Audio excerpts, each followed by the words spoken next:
हाँ बेटा देखो, subject history class 10, the rise of nationalism in Europe, इसका second lecture, the age of revolution, the age of यानी इनकलाबों की एज शुरू हुई कब? 1830 टू 1840, यानी ये साल सिर्फ इनकलाबों की थी वर्ल्ड में। ये इनमें सिर्फ क्या आया? इनकलाब ही इनकलाब। आफ्टर 1850, 1815 के बाद मैनी रेवोल्यूशंस टुक प्लेस, बहुत सारे रेवोल्यूशन इनकलाब आए यूरोप में। यूरोप में बहुत सारे इनकलाब आए।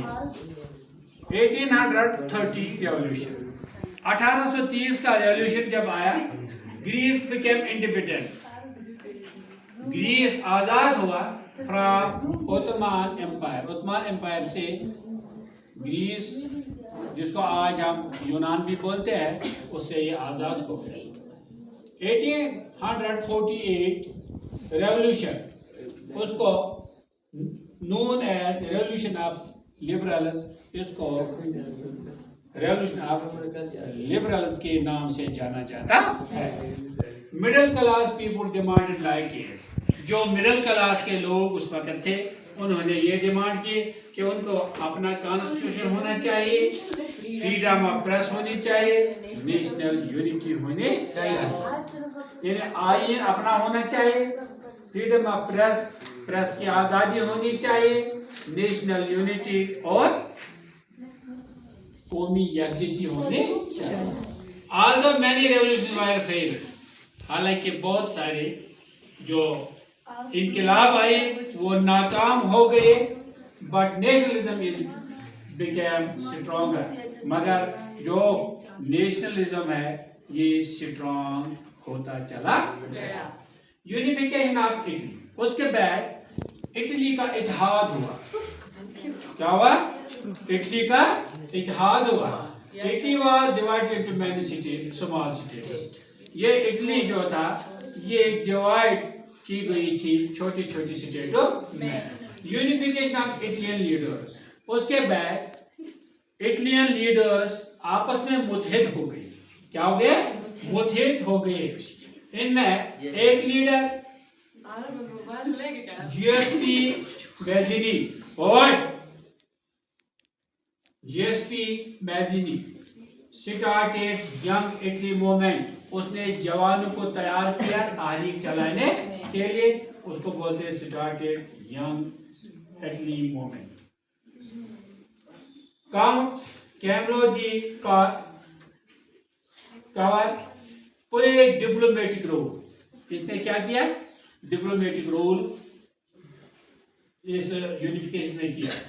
जैसे गारिबाल्दी मिलिट्री लीडर था, ये आर्मी का लीडर था इन 1861। और क्या हुआ? 1861 इटली वाज यूनाइटेड। इटली क्या हो गई? यूनाइटेड हो गई under the king Victor Emmanuel second. Emmanuel second की सरबराही में इटली 1861 में मुत्तहिद हो गई। फिर जर्मन, यूनिफिकेशन ऑफ जर्मनी, फिर जर्मनी का इत्तेहाद हुआ। Germany was divided into 39 states. जो जर्मनी थी ये कितनी स्टेट्स में थी? बटी हुई थी। इसके 39 स्टेट्स इसके बनाए गए थे, यानी समझो इस मुल्क के 39 टुकड़े थे, उनको जमा किया। लीडर को था ओटो वन बिस्मार्क। मेथड उसने क्या किया?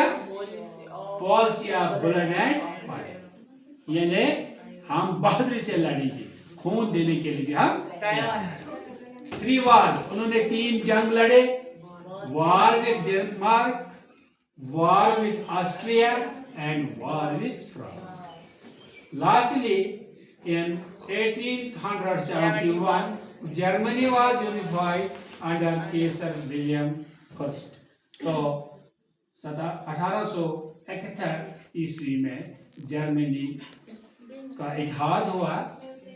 किस बादशाह की सरबराही में? उसका नाम था केसर विलियम फर्स्ट। फिर बर्तानिया a different type of nation state. फिर बर्तानिया आया जिसको हम इंग्लैंड बोलते हैं। तो ये एक अजीब नेशन था। इसकी हिस्ट्री अलग थी। In Britain nationalism developed slowly. जो बर्तानिया है इसमें जो नेशनलिज्म ये आहिस्ता आहिस्ता वहां डेवलप हुआ। English parliament control power. वहाँ एक पार्लियामेंट था, अंग्रेजों का अपना पार्लियामेंट, वही पावर हुकूमत चलाते थे। Scotland and Ireland wire United with England, ये दोनों किसके साथ मिल गए? इंग्लैंड के साथ। ब्रिटिश नेशन वाज फॉर्मड और ब्रिटिश नेशन यानी इंग्लिश कौम, ब्रिटिश नेशन ये बन गया थ्रू एक्ट्स एंड एग्रीमेंट्स। ये क्या?